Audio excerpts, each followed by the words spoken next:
Dave put the lift kit on his van.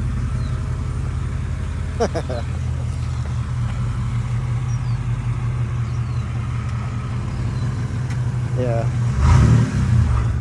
That thing's definitely sitting better. But it's just the go-kart tires have to go now. Yeah, I know. And you took the push bumper off the front. Didn't you have a bull bar on the front of this? Oh yeah, I took that off. Yeah. And I'm gonna rebuild the front bumper altogether. Well, yeah, good.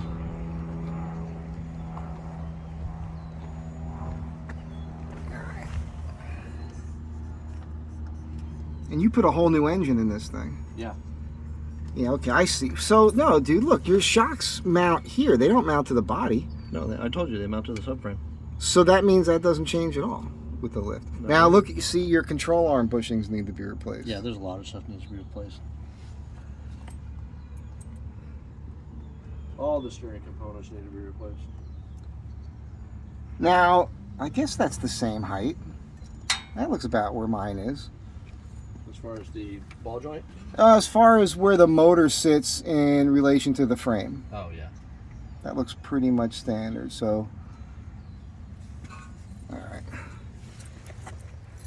Anyhow. Dave's van with a lift. Looks good. But it looks like, still looks like it'd tag every rock out there. That's your tire height, yeah. Yeah, I know. Once you get the. They got 37s on it. Oh, yeah. And then it's interesting because, yeah, you're right there. Your oil pan sits pretty much exactly where mine sits. Looks like to me. For now. Yeah, other than mine is higher off the ground just because I have the taller tires. And then, you know, it would be nice to do something from the bumper to here. Yeah, well, the bumper is going to go all the way down to that crossover. It'll go all the way down. I got you. Are you just going to add to this one, or? I'm going to sell that one. That'll be good for somebody's stock height. Oh, yeah, that's true. And, you know, a few $100 for it. I'll straighten it out a little bit.